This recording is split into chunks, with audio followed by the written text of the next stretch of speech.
नमस्कार दोस्तों, मैं आज आप सभी के लिए टॉप इम्पोर्टेंस क्वेश्चन जो आपकी एग्ज़ाम के लिए बहुत यूज़फुल है।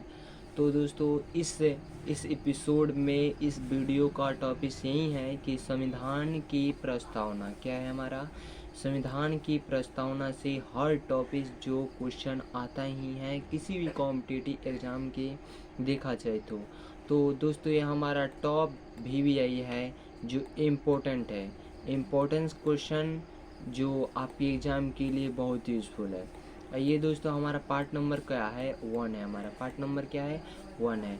तो दोस्तों इसी वीडियो के बाद ही हमारा पार्ट नंबर 2 आएगा। और आप चाहते हैं कि इससे भी अच्छा कंटेंट लाने के लिए तो कमेंट करके ज़रूर बताएं। तो चलते अपने क्वेश्चन की तरफ। क्वेश्चन हमारा देख लेते हैं। हमारा यहाँ पे क्वेश्चन नंबर फर्स्ट हमारा कार्य यहाँ पे, भारतीय संविधान के किस भाग को उसकी आत्मा की आख्या प्रदान की गई है। तो हमारा राइट आंसर क्या हो जाएगा, प्रस्तावना। यानी मौलिक अधिकार नहीं हो सकता है। ऑप्शन सी कर राज्य के नीति निर्देशक के तत्व नहीं हो सकता है। और ऑप्शन डी कर है संविधान की सभी अनुसूचित नहीं हो सकता है। ठीक है ना। तो हमारा क्या आंसर हो जाएगा, ये प्रस्तावना राइट आंसर हो जाएगा। और क्वेश्चन ने किस पर जब निर्माण हुआ तो अधिक विशेष ध्यान किस पर दिया था, किस पर ध्यान दिया था। तो हमारा 2 का राइट आंसर क्या हो जाएगा, प्रस्तावना पर ध्यान दिया था। ठीक है ना। यानी हमारा ऑप्शन बी नहीं हो जाएगा, मौलिक कर्तव्य पर। ऑप्शन सी नहीं हो सकता है, मौलिक अधिकार पर। ऑप्शन डी नहीं हो सकता है, नीति निर्देशक तत्वों पर।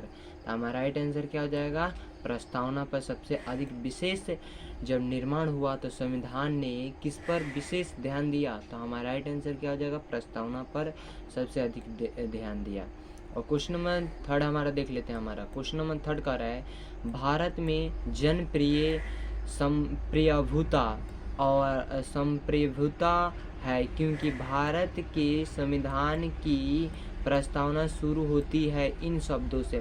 किन शब्दों से शुरू होती है हमारा भारत की प्रस्तावना, लोकतांत्रिक वादी भारत, लोकतंत्र गणराज्य।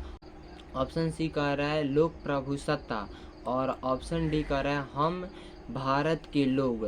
तो हमारा राइट आंसर क्या हो जाएगा, 3 का राइट हमारा क्या आंसर हो जाएगा, हम भारत के लोग। इसी टॉपिक के हमारा जनप्रिय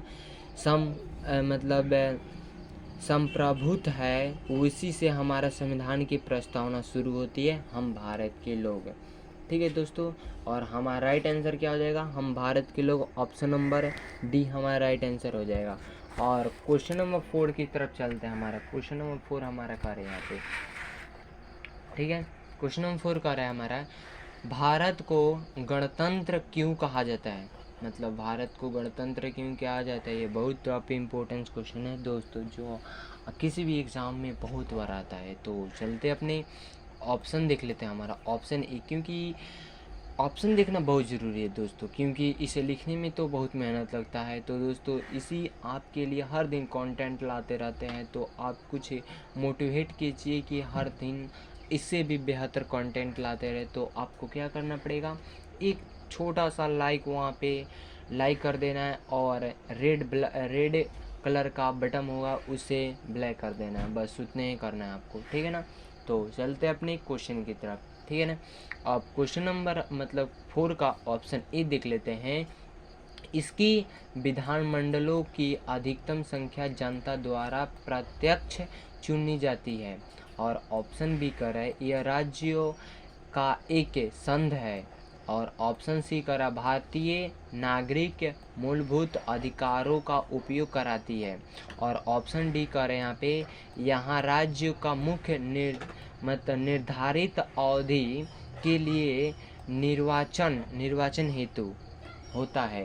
तो हमारा राइट आंसर क्या हो जाएगा, ये हमारा राइट ऑप्शन डी हो जाएगा, जिसके कारण यहाँ राज्य का प्रमुख निर्धारित अवधि के लिए निर्वाचन होता है। तो हमारा राइट आंसर क्या हो जाएगा, जो भारत को गणतंत्र क्यों कहा जाता है। तो हमारा ऑप्शन डी हमारा राइट आंसर हो जाएगा। अब चलते हैं अपने क्वेश्चन की तरफ। क्वेश्चन नंबर 5 हमारा कर यहाँ पे भारत एक है, मतलब भारत क्या है, तो हमारा ऑप्शन ए कह रहा है धर्मनिरपेक्ष राष्ट्र है, और ऑप्शन बी कह रहा है हमारा हिंदू राष्ट्र है, और ऑप्शन सी कह रहा है हिंदू मुस्लिम राष्ट्र है, और ऑप्शन डी कह रहा है इनमें से कोई नहीं। तो हमारा राइट आंसर 5 का क्या हो जाएगा, धर्मनिरपेक्ष राष्ट्र है। क्या है हमारा, भारत एक क्या है, धर्मनिरपेक्ष राष्ट्र है। ऑप्शन ए है हमारा राइट आंसर, ठीक है ना। अब चलते हैं अपने क्वेश्चन नेक्स्ट की तरफ। क्वेश्चन नेक्स्ट कर रहे हैं हमारा धर्मनिरपेक्ष का अर्थ क्या होता है। अब देखना है तो हमारा देश तो धर्मनिरपेक्ष है ही, और उसका मतलब क्या होता है ये भी तो बताना बहुत ज़रूरी है ना। तो हमारा अब देख लेते हैं, ऑप्शन देख लेते हैं। फर्स्ट ऑफ ऑल ऑप्शन हमारा कर रहा है राज्य सरकार सभी धर्म के खिलाफ है। ऑप्शन बी कर रहा है राज्य सरकार द्वारा एक धर्म को स्वीकार, और ऑप्शन सी कर रहा है राज्य सरकार द्वारा किसी धर्म को स्वीकार नहीं करना, और ऑप्शन डी कर रहा है इनमें से कोई नहीं। तो हमारा छठा का राइट आंसर क्या हो जाएगा, ऑप्शन सी, जो कह रहा है राज्य सरकार द्वारा, उसके राज्य सरकार द्वारा किसी धर्म को स्वीकार नहीं करना, यही हमारा धर्म निरपेक्ष का अर्थ होता है। धर्म निरपेक्ष का यही अर्थ होता है कि जो राज्य सरकार है किसी भी धर्म को स्वीकार नहीं करना, यही हमारा धर्म निरपेक्ष है, ठीक है ना। अब क्वेश्चन नंबर 7 कर लेते हैं हमारा भारत एक धर्मनिरपेक्ष राज्य है, इसका मतलब है कि भारतीय राज्य। और देख लेते हैं कि क्वेश्चन के मुताबिक हमारा ऑप्शन क्या कह रहा है। ऑप्शन ए कह रहा है धर्मनिरपेक्ष नागरिकों का समर्थन करता है। ऑप्शन बी कह रहा है बहुसंख्यक समुदाय के धर्म का समर्थन करता है। ऑप्शन सी कह रहा है अल्पसंख्यक समुदाय के धर्म का समर्थन करता है, और ऑप्शन डी कह रहा है किसी निश्चित धर्म का समर्थन नहीं करता है। तो हमारा 7 का राइट हमारा आंसर क्या हो जाएगा, किसी निश्चित धर्म का समर्थन नहीं करता है। हमारा 7 का राइट आंसर क्या हो जाएगा, किसी निश्चित धर्म का, और निश्चित धर्म का समर्थन नहीं करता है। और क्वेश्चन नंबर 8 देख लेते हैं हमारा। क्वेश्चन नंबर 8 हमारा कह रहा है गणतंत्र होता है, क्या होता है हमारा गणतंत्र, केवल एक लोकतांत्रिक राज्य। ऑप्शन बी कर अध्यक्षीय प्रतिशासन वाला, और ऑप्शन सी कर संसदीय प्रतिशासन वाला राज्य, और ऑप्शन डी कर राज्य जहाँ पर अध्यक्ष वंशानुगत रूप से ना हो। तो हमारा राइट आंसर क्या हो जाएगा, 8 का राइट हमारा आंसर क्या हो जाएगा, ऑप्शन डी, जहाँ पर अध्यक्ष वंशानुगत रूप से क्या हो ना हो, वही हमारा क्या हो जाएगा, राइट हमारा आंसर क्या हो जाएगा, ऑप्शन डी, राज्य जहाँ पर अध्यक्ष वंशानुगत रूप से ना हो। हमारा राइट आंसर क्या हो जाएगा, ऑप्शन डी, राइट हमारा आंसर हो जाएगा, ठीक है ना।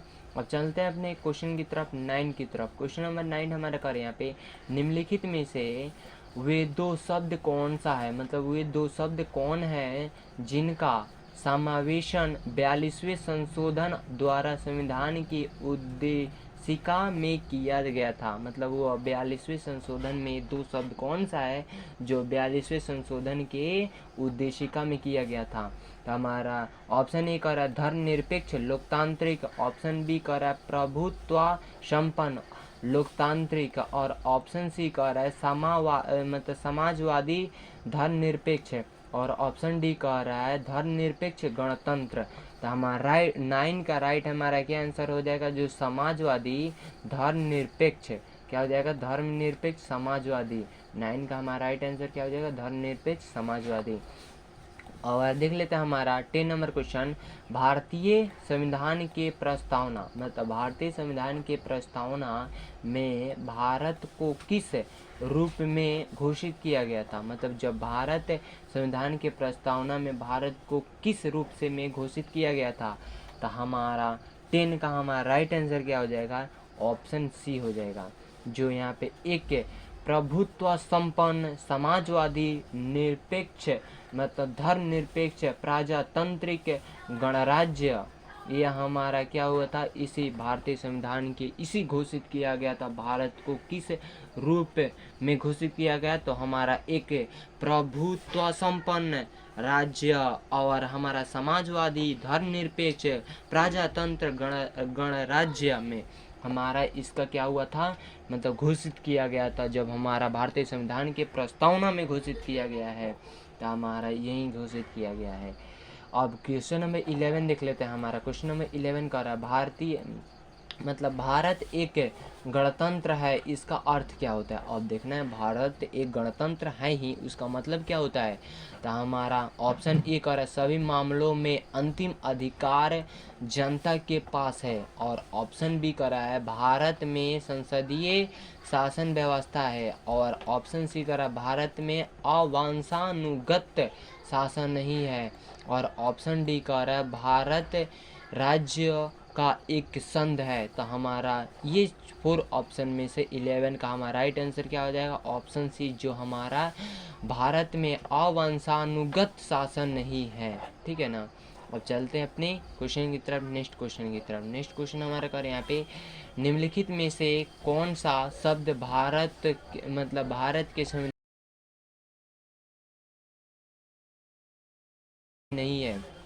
समाजवादी, पंथ निरपेक्ष, या प्रभुत्व संपन्न, या हमारा लोक कल्याण। तो हमारा राइट आंसर क्या हो जाएगा, 12 का राइट हमारा लोक कल्याण हो जाएगा। राइट हमारा क्या हो जाएगा, लोक कल्याण। अब चलते अपने क्वेश्चन नंबर 13 की तरफ। कल्याणकारी राज्य का उद्देश्य है क्या, मतलब उसका मतलब क्या होता है।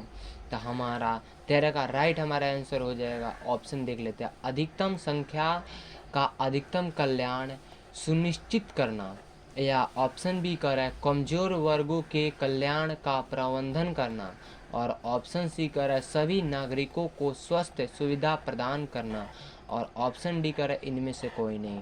तो हमारा राइट आंसर 13 का हमारा राइट आंसर क्या हो जाएगा दोस्तों, 13 का हमारा राइट आंसर ऑप्शन बी हो जाएगा, जो कमजोर वर्गों के कल्याण का प्रबंधन करना, वही हमारा कल्याणकारी का राज्य का उद्देश्य होता है। जो सभी राज्यों मतलब कमजोर वर्गों के जो लोग हैं उनके कल्याण का प्रबंधन करना, ये हमारा कल्याणकारी का उद्देश्य है। और क्वेश्चन नंबर 14 की तरफ देखते हैं। हमारा क्वेश्चन नंबर 14 कह रहा है भारत को एक गणराज्य मुख्य रूप से माना जाता है। क्यों माना जाता है गणराज्य मुख्य रूप से, क्यों माना जाता है, क्योंकि हमारा राज्य अध्यक्ष का चुनाव होता है, क्योंकि हमारा राज्य अध्यक्ष का चुनाव होता है। और ऑप्शन बी कह रहा है हमारा क्योंकि उसे 15 अगस्त 1947 को स्वतंत्र मिली थी, और ऑप्शन सी कह रहा है हमारा क्योंकि उसका अपना लिखित संविधान है, और ऑप्शन डी कह रहा है तो हमारा उसका क्योंकि उसकी सरकार संसदीय प्रणाली के अनुसार है। तो हमारा 14 का राइट हमारा आंसर क्यों हो जाएगा, क्योंकि राज्य अध्यक्ष का चुनाव होती है, यही हमारा भारत को एक गणराज्य मुख्य रूप से माना जाता है। हमारा 14 का राइट आंसर क्या हो जाएगा, राज्य अध्यक्ष का चुनाव होता है, ये हमारा। अब दोस्तों चलते अपने इस एपिसोड के लास्ट क्वेश्चन की तरफ। लास्ट क्वेश्चन हमारा क्या कह रहा है, क्वेश्चन कह रहा है 15 नंबर क्वेश्चन, भारतीय संविधान की प्रस्तावना के सिलमिले में निम्नलिखित में कौन सा क्रम सही है, मतलब सिलमिले में कौन सा क्रम सही है। या अब इसका देख लेते हैं। राइट हमारा 15 का राइट हमारा क्या आंसर हो जाएगा, ऑप्शन डी, यानी सार्वभौमी या सत्ता संपन्न, समाजवादी, धर्मनिरपेक्ष, जनवादी, गणतंत्र, यही हमारा क्या है, सिल मिले में निम्नलिखित में सही क्रम यही है। हमारा जो भारतीय संविधान के प्रस्तावना के हमारा यही है।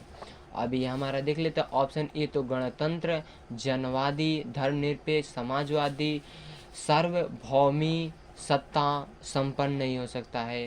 तो दोस्तों हमारा राइट आंसर क्या हो जाएगा, ऑप्शन डी हो जाएगा। तो दोस्तों आप सभी को इस वीडियो के मुताबिक आपको नॉलेज मिली होगी, तो वीडियो को लाइक और शेयर सब्सक्राइब करना मत भूलिएगा।